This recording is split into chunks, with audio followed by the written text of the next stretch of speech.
Hello everyone, welcome to my channel. আজকে আমি আপনাদের সাথে কথা বলবো সিএসএস অ্যাডভান্স সিলেক্টর কি এবং এটা কীভাবে কাজ করে। তো চলুন শুরু করা যাক।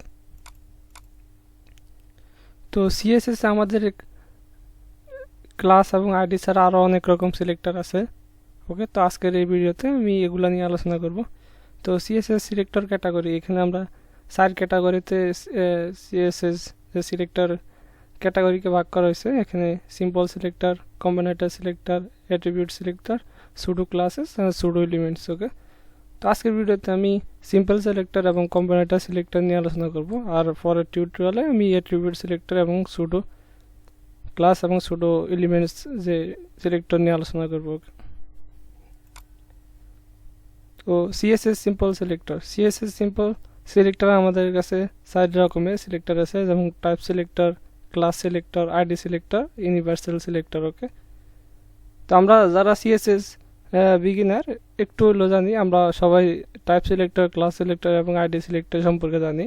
কারণ টাইপ সিলেক্টর হচ্ছে আমাদের HTML এলিমেন্টে যে এলিমেন্টগুলো আছে এগুলোকে টার্গেট করে যখন আমরা সিএসএস এ কাজ করি ওটাকে আমরা টাইপ সিলেক্টর বলে থাকি। আর ক্লাস সিলেক্টর হচ্ছে আমরা HTML এলিমেন্ট আমরা যখন কোনো ক্লাস ইউজ করি তো ওই ক্লাসকে আমরা টার্গেট করে যখন সিএসএস এ ডিজাইন করি তখন ওইটাকে আমরা ক্লাস সিলেক্টর বলে থাকি। তারপর আইডি সিলেক্টর, HTML এলিমেন্টে আমরা যখন আইডি ইউজ করি ওকে, তো ওই আইডি দিয়ে আমরা যখন সিএসএস এ ডিজাইন করি তখন ওইটাকে আমরা আইডি সিলেক্টর বলে থাকি। তো আইডি এবং ক্লাসের মধ্যে পার্থক্য হচ্ছে আমরা ক্লাস যে সিলেক্টর আছে এটা মাল্টিপল টাইম ইউজ করতে পারি, আর এবং আইডি যে সিলেক্টর আছে এটা ওয়ান টাইম ইউজ করতে পারি। ওকে, আর ইউনিভার্সাল যে সিলেক্টর আছে এটা আমাদের স্টার দিয়ে শুরু হয়। ওকে, সাপোজ একটা কন্টেন্টের ভিতরে একটা হেডিং আছে, একটা প্যারাগ্রাফ আছে, আর একটা স্পেন ট্যাগ, আর সামথিং আরও অনেক কিছু আছে। আমরা যে মেইন যে ডিপটা আছে, মেইন যে ডিপ অথবা আমাদের যে মেইন ক্লাস আইডি যেটা থাকবে আমরা ওইটাকে টার্গেট করে তো ওইটার ভিতরে যে কয়টা এলিমেন্ট আছে সবগুলোকে একসাথে ডিজাইন করতে পারবো। ওকে, তো এটা করার জন্য আমরা ইউনিভার্সাল যে সিলেক্টর আছে এটা ব্যবহার করে থাকি। তো আমি প্র্যাকটিক্যালে দেখাবো মূলত যে এগুলো কীভাবে কাজ করে। তো আমি সাবলাইম টেক্সটে চলে যাব। যাওয়ার পরে এখানে দেখেন একটা প্যারাগ্রাফ আছে, এখানে পি দিয়ে আরেকটা ক্লাস দেওয়া আছে প্যারাগ্রাফের ভিতরে, আরেকটা প্যারাগ্রাফের ভিতরে আইডি দেওয়া আছে। ওকে, তো আমি এখন এখানে সিএসএস ইউজ করব, স্টাইল ট্যাগ। এখানে ইন্টারনাল সিএসএস ইউজ করবো, সেই জন্য স্টাইল ট্যাগটা ওপেন করে নিলাম। তো এটার ভিতরে প্রথম আমি পিকে টার্গেট করে কাজ করব।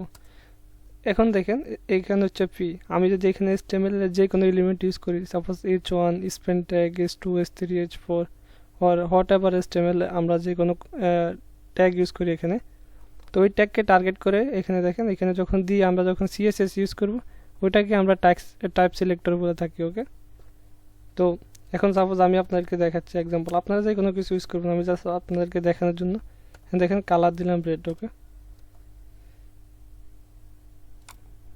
তো ফাইলটাকে সেভ করে নিলাম। তো ফাইলটা এখানে ওপেন করা আছে। এখন দেখেন প্যারাগ্রাফ ট্যাগ এটা কিন্তু সব কটাতে রেড হয়ে গেছে, কারণ এখানে দেখেন এগুলোতেও কিন্তু প্যারাগ্রাফ ট্যাগ দেওয়া আছে, কিন্তু এখানে ক্লাস এবং আইডি দেওয়া আছে। ওকে, তো আমি জাস্ট নিচেরগুলোতে যখন চেঞ্জ করবো ওগুলো অটোমেটিক চেঞ্জ হয়ে যাবে। তো আমাদেরকে ক্লাস নিয়ে কাজ করার জন্য আমাদেরকে অবশ্যই ডট দিতে হবে। তো ডট বক্স দিলাম, বক্স দেওয়ার পরে এটার কালার দিয়ে দিব, সাপোজ গ্রিন দিলাম। এখন দেখেন এটার কালার চেঞ্জ হয়ে গ্রিন হয়ে গেছে। ওকে, তো তারপরে তো এটাকে আমরা মূলত ক্লাস সিলেক্টর বলে থাকি। ডট এবং আমরা যে ক্লাস নিয়ে আলোচনা করি ও ক্লাস নিয়ে কাজ করি এটাকে আমরা ক্লাস সিলেক্টর বলে থাকি। তো আমরা যখন আইডি নিয়ে কাজ করি তো আমরা ওটাকে আইডি সিলেক্টর বলে থাকি। তো এখন আমি আপনাদেরকে দেখাবো যে আইডি সিলেক্টরটা কীভাবে কাজ করে। তো আমরা ক্লাসের সময় আমরা এখানে ডট ইউজ করি এবং আইডির সময় আমাদেরকে এখানে হ্যাশ ইউজ করতে হবে। তো হ্যাশ ইউজ করার পরে তো আমাদের যে আইডির যে নামটা আছে এটা দিয়ে দিব। আমরা এখানে যে কোনো নাম দিতে পারি। ওকে, কিন্তু আমাদের ক্লাসের সময় প্রথমে ডট দিতে হবে, আইডির সময় প্রথমে হ্যাশ দিতে হবে। তো এখানে ক্লাসটা কিন্তু আমরা মাল্টিপল টাইম ইউজ করতে পারি, কিন্তু যে আইডিটা যেটা এটা আমরা একইবার ইউজ করতে পারি। ওকে, তো আমি কালার দিয়ে দিব, ব্লু দিলাম। ওকে, এখন দেখেন এটা ব্লু হয়ে গেছে। ওকে, তো এইভাবে মূলত এটা দেখেন আমাদের টাইপ সিলেক্টরটা আমরা HTML যে কোনো এলিমেন্ট দিতে পারি, এবং যে ক্লাস সিলেক্টর আমাদেরকে এখানে যে ক্লাস নিয়ে আমরা যখন কাজ করি, এটা যখন এখানে ক্লাস নিয়ে আমরা CSS ডিজাইন করি এটাকে আমরা ক্লাস সিলেক্টর বলে থাকি, আর আইডি নিয়ে যখন কাজ করি এটাকে আমরা আইডি সিলেক্টর বলে থাকি। তো এখানে আমাদের কাছে আরেকটা আছে যে ইউনিভার্সাল যে সিলেক্টরটা আছে, আমি আপনাদেরকে প্র্যাকটিক্যালি দেখাচ্ছি। এখানে দেখেন আমি চাচ্ছি যে এগুলো সবগুলোর কালার এক হয়ে যাবে। তো আমি এখান থেকে আমাদেরকে সবার উপরে হ্যাশ যে চিহ্নটা আছে এটা ইউজ করতে হবে। ওকে, দেওয়ার পরে আমি এখানে কালার দিব, সাপোজ ব্লু দিলাম। এখানে দেখেন নিচেরগুলো কিন্তু চেঞ্জ হয়ে গেছে, কিন্তু উপরেগুলো চেঞ্জ হয় না, কারণ আমরা এখানে অলরেডি প্রত্যেকটা এলিমেন্টকে আমরা টার্গেট করে কাজ করছি। ওকে, তো হ্যাশ চিহ্নটা মূলত আমাদের কালারের জন্য ব্যবহার হয় না। তো এখানে যদি আপনারা লক্ষ্য করেন আমাদের প্রত্যেকটা ব্রাউজারে ডিফল্ট আমাদের কিছু মার্জিন এবং প্যাডিং নিয়ে নেয়। আমরা চাচ্ছি যে না, মার্জিন এবং প্যাডিং আমরা দিব, ব্রাউজারের যে ডিফল্ট যে মার্জিন প্যাডিং এটা কাজ করবে না। তো সেটা করার জন্য আমরা এখানে দিয়ে দিতে পারি মার্জিন 0 পিক্সেল এবং প্যাডিং 0 পিক্সেল। ওকে, এখন দেখেন আমাদের সবগুলো কন্টেন্ট কিন্তু একসাথে হয়ে গেছে, কারণ আমাদের যে ডিফল্ট ব্রাউজারে যে মার্জিন প্যাডিং ছিল এটা কিন্তু রিমুভ হয়ে গেছে। তো আমি যদি এটাকে আবার রিমুভ করে দিই,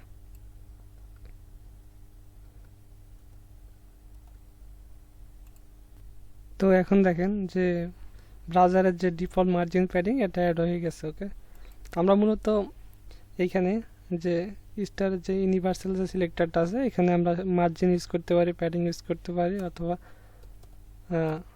বক্স সাইজিং ইউজ করতে পারি। ওকে, বক্স সাইজিং, বর্ডার বক্স। ওকে, তো বক্স সাইজিং বর্ডার বক্স হচ্ছে আমরা মানে যে মার্জিন এবং প্যাডিং যেটা দিব, আমরা উইথ এবং হাইট যেটা দিব ওইটার ভিতরে আমাদের যে বর্ডার অথবা আমরা যেই কোনো কিছু ইউজ করি মার্জিন প্যাডিং সব ওইটার ভিতরে কাজ করবে, ওইটার বাইরে যাবে না। ওকে, তো বক্স সাইজিং নিয়ে আমার একটা টিউটোরিয়াল আছে, আপনারা যদি না বোঝেন তাহলে ওইটা দেখে নেবেন। ওকে, তো এই জন্য আমরা ইউজ করি। ওকে, তো তাছাড়া এখানে আপনারা যদি নিচে দেখেন আমাদের একটা ডিভ আছে, ডিভের ভিতরে প্যারাগ্রাফ আছে, S3 আছে, S4 আছে, স্পেন ট্যাগ আছে। ওকে, তো আমরা চাচ্ছি যে না সবগুলো একসাথে কাজ করবে। ওকে, আমরা যখন কালার চেঞ্জ করবো সবগুলোর কালার চেঞ্জ হয়ে যাবে। তো সেই জন্য আমরা এখানে ডিভ ইউজ করবো, স্পেস দিয়ে এখানে ইউনিভার্সাল সিলেক্টরটা দিয়ে দিব। দেওয়ার পরে এখন যদি আমি এখানে কালার সাপোজ পার্পল কালারটা দিলাম, এখন দেখেন পার্পল কালার হয়ে গেছে। ওকে, আমি জাস্ট এটাকে মার্জিন প্যাডিং এখন রিমুভ করে দিচ্ছি এখান থেকে।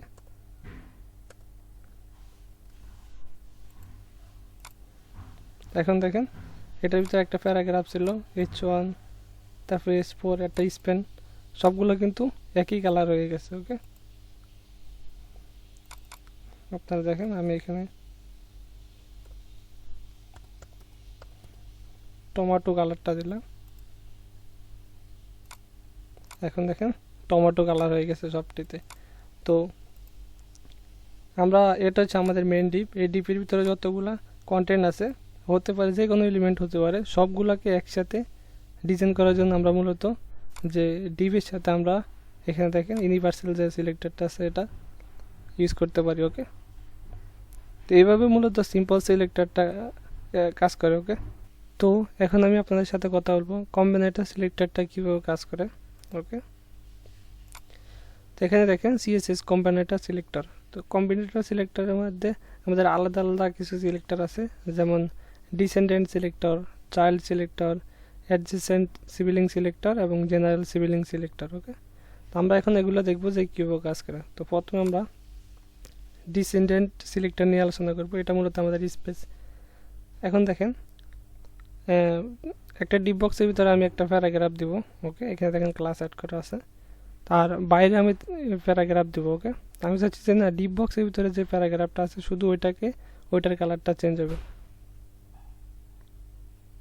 ওকে, আর অথবা প্যারাগ্রাফের ভিতরে ওর একটা বাইরে একটা স্পেন ট্যাগ আছে, প্যারাগ্রাফের ভিতরে একটা স্পেন ট্যাগ আছে। তো আমি চাচ্ছি যে প্যারাগ্রাফের ভিতরে যে স্পেন ট্যাগটা আছে এটাই শুধু ডিজাইন হবে। ওকে, তারপরে আমরা চাচ্ছি যে না বক্সের ভিতরে যে প্যারাগ্রাফ আছে প্যারাগ্রাফের ভিতরে যে স্পেন ট্যাগটা আছে শুধু ওইটার কালারটা চেঞ্জ হবে। ওকে, এইগুলো করার জন্য আমরা মূলত ডিসেন্ডেন্ট যে সিলেক্টরটা ব্যবহার করে থাকি। তো এটা মূলত আমরা দেখেন স্পেস দিয়ে ব্যবহার করে থাকি। ওকে, তো আমি আপনাদেরকে এখন প্র্যাকটিক্যাল দেখাবো মূলত এটা কীভাবে কাজ করে। দেখেন সাবলাইম টেক্সটে যাওয়ার পর এখানে দেখেন 3টা প্যারাগ্রাফ আছে, ডিপ বক্সের ভিতরে একটা প্যারাগ্রাফ আছে। ওকে, তো তারপরে একটা স্পেন ট্যাগ আছে, তারপরে একটা প্যারাগ্রাফ আছে, এটার ভিতরে স্পেন ট্যাগ আছে। ওকে, আমি ফাইলটাকে ব্রাউজার ওপেন করে নেব।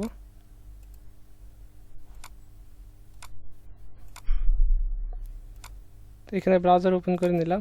ওকে, ওপেন করে নেওয়ার পরে এখানে দেখেন আমাদের প্যারাগ্রাফ 3টা প্যারাগ্রাফ 4টা প্যারাগ্রাফ 5টা প্যারাগ্রাফ। ওকে, আমি এখন সিএসএস ইউজ করবো। স্টাইল ট্যাগটা ওপেন করে নিলাম। এটার ভিতরে আমি যখন ফি দেব, ফি এবং কালার দিব রেড। ওকে,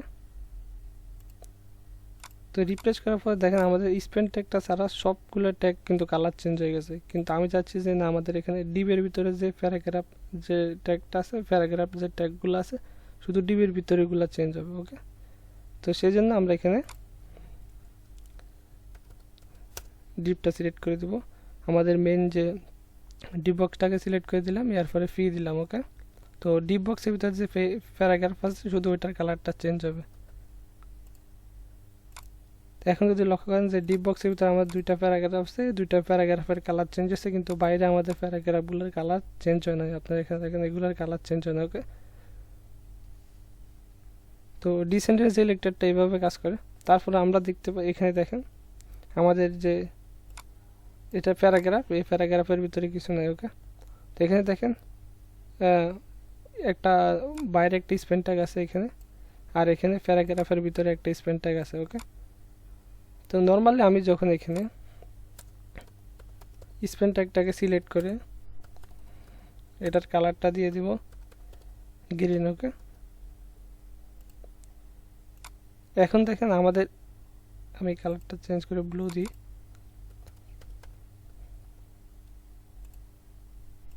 তো এখন দেখেন আমাদের বাইরে যে একটা স্পেন ট্যাগ আছে এটার কালারটা ব্লু হয়ে গেছে, এবং প্যারাগ্রাফের ভিতরে যে একটা স্পেন ট্যাগ আছে এটার কালারটাও ব্লু হয়ে গেছে। তো আমি চাইছি যে শুধুমাত্র প্যারাগ্রাফের ভিতরে যে স্পেন ট্যাগটা আছে এটার কালারটা চেঞ্জ হবে।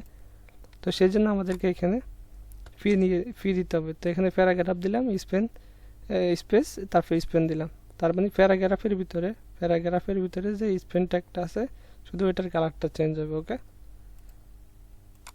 এখন দেখেন এটার কালারটা রিমুভ হয়ে গেছে, জাস্ট এটাতে কালারটা কিন্তু অ্যাড হয়ে গেছে। ওকে, তো তারপরে আমি চাচ্ছি যে না ডিপ বক্সের ভিতরে তারপরে প্যারাগ্রাফের ভিতরে স্পেন ট্যাগটা কাজ করবে। তো এইভাবে আমরা দিতে পারি ডিপ বক্স স্পেস প্যারাগ্রাফ, তারপরে এটার ভিতরে যে স্পেন ট্যাগটা আছে ওটার কালারটা চেঞ্জ হয়ে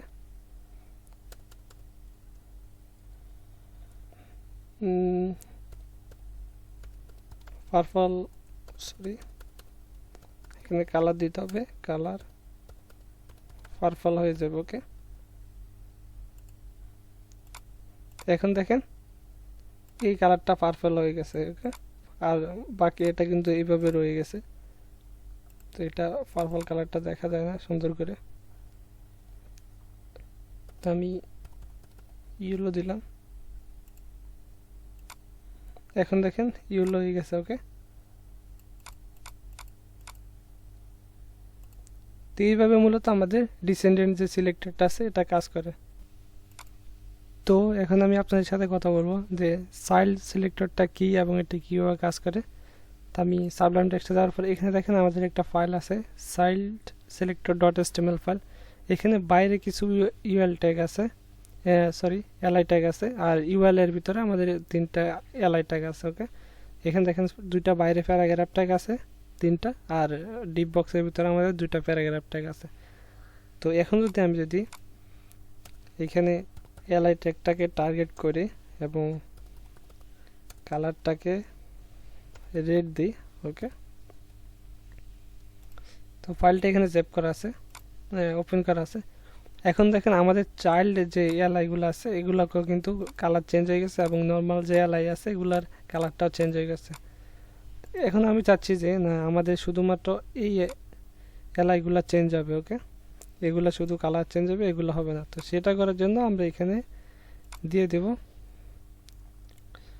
ইউএল, তো এখানে আমরা গেটার দেন যে ব্যাকেটটা দিয়ে দেবো, ওকে। এখন দেখেন ইউএল এর ভিতরে আমাদের যে চাইল্ড যে এলআই ট্যাগগুলো আছে জাস্ট ওগুলার কালারটা চেঞ্জ হয়ে গেছে, ওকে। তাছাড়া এখানে দেখেন দুইটা প্যারাগ্রাফ ট্যাগ আছে আর ডিবক্সের ভিতরে দুইটা প্যারাগ্রাফ ট্যাগ আছে। তো আমি চাচ্ছি যে ডিবক্সের ভিতরে প্যারাগ্রাফ ট্যাগগুলো ডিজাইন হবে। তো সেই জন্য আমরা এখানে ডিপ স্পেস এবং গ্রেটার দেন ব্র্যাকেট দেওয়ার পরে আমরা এখানে ফি দিয়ে দিলাম, ওকে। ফি দেওয়ার পরে এটার কালারটা দিয়ে দেব ব্লু কালার, ওকে। তো এখন দেখেন ডিবক্সের ভিতরে যে দুইটা প্যারাগ্রাফ ছিল, এখানে দেখেন দুইটা প্যারাগ্রাফ ছিল, এই দুইটা প্যারাগ্রাফে কালার চেঞ্জ হয়ে গেছে, ওকে। তো কোনো চাইল্ড এলিমেন্টে আমরা ডিজাইন করার জন্য আমরা মূলত যে এখানে চাইল্ড যে সিলেক্টরটা আছে এটা ব্যবহার করে থাকি। তো তারপর আমরা কথা বলবো অ্যাডজেসেন্ট সিবলিং সিলেক্টর। এটা হচ্ছে আমাদের প্লাস চিহ্ন দ্বারা কাজ করে। মূলত আমাদের যখন আমরা ডি প্লাস ফি ইউজ করব তখন আমাদের ডিপ বক্সের পরে, ওকে, ডিপ বক্সের ভিতরে যে ফি ওইটার কাজ করবে না। ডিপ বক্সের পরে আমাদের প্রথম যে ফি ট্যাগটা আসবে জাস্ট ওইটার কালারটা চেঞ্জ করবে, ওকে। এখানে দেখেন ইউএল এর পরে যে প্রথম যে ফি ট্যাগটা আসবে জাস্ট ওইটার কালারটা চেঞ্জ করবে। তো আমি আপনাদেরকে এখন প্র্যাকটিক্যালি দেখাবো মূলত এটা কীভাবে কাজ করে। তো আমি সাবলাইম টেক্সটে চলে যাব, যাওয়ার পরে এখানে দেখেন adjacent sibling selector dot HTML file, okay. তো এখানে দেখেন একটা ডিপ বক্সের ভিতরে একটা প্যারাগ্রাফ ট্যাগ আছে, ওকে। এখানে দেখেন দুইটা নিচে প্যারাগ্রাফ ট্যাগ আছে, এখানে দেখেন ইউএল আছে, ইউএল এর নিচে দুইটা ইউএল আছে। তো এখানে দেখেন যখনই আমরা ডিপ প্লাস ফি ইউজ করব তখন আমাদের যে ডিপ বক্সের ভিতরে যে ফিটা এটা নিবে না, তারপরে আমাদের যে সেকেন্ড যে এটাও নিবে না, জাস্ট আমাদের ডিপ বক্সের পরে প্রথম যে ফি প্যারাগ্রাফ ট্যাগটা আসবে জাস্ট ওইটার ডিজাইনটা চেঞ্জ হবে। তো আমি আপনাদেরকে প্র্যাকটিক্যালি দেখাচ্ছি এখানে। তো এইখানে আমি স্টাইল ট্যাগটা ওপেন করে নেব। ওপেন করার পরে এখানে স্টাইল ট্যাগের ভিতরে আমি দিয়ে দিব ডিপ প্লাস পি, ওকে। তো কার্লি ব্র্যাকেট দেওয়ার পরে আমি এখানে কালার দিয়ে দিব, রেড কালার দিব। তো রেড কালার দেওয়ার পরে এখানে দেখেন ফাইলটা রিপ্লেস করার পরে এখানে দেখেন প্রথম যে প্যারাগ্রাফটা আছে জাস্ট ওইটার কালারটা চেঞ্জ হয়েছে, ওকে। তো এখানে যদি আপনারা লক্ষ্য করেন এখানে দেখেন পি প্লাস পি, এখানে দেখেন সেকেন্ড যে প্যারাগ্রাফটা আছে এটা কিন্তু এটার সাথে কিন্তু এটা কাজ করে না, শুধুমাত্র এটা কাজ করছে। শুধুমাত্র ডিপ বক্স আমরা যদি ডিপের পরে প্লাস ইউজ করি তখন ডিপ বক্স, অথবা আমরা ইউএল এর পরে যদি আমরা যে এলআই ইউজ করি জাস্ট আমরা ইউএল এর পরে আমরা অথবা পি ইউজ প্যারাগ্রাফ ইউজ করতে পারি। ইউএল এর পরে প্রথম যে প্যারাগ্রাফটা জাস্ট ওটার ডিজাইনটা চেঞ্জ হবে, ওকে। তো এখানে দেখেন জাস্ট এখানে যদি আমি যদি এটাকে কপি করি,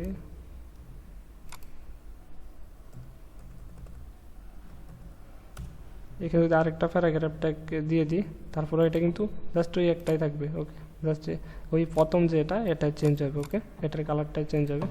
তো এখানে এটাও যে সেমই কী অবস্থা। তো আমি যদি এখানে দেখেন ইউএল প্লাস এলআই দিই, ওকে, এটার কালারটা আমি গ্রিন দিলাম। এখন দেখেন যে প্রথম যে এলআই ট্যাগটা আছে জাস্ট ওইটার ডিজাইনটা চেঞ্জ হয়েছে। এখন যদি আমি যদি এখানে যদি তো এখন যদি আমি এটাকে কপি করে, ওকে, কপি করে এটাকে নিচে পেস্ট করে দিই,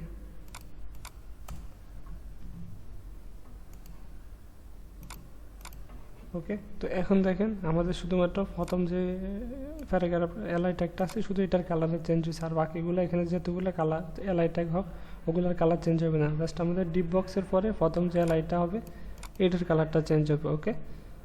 তো এইভাবে মূলত আমাদের যে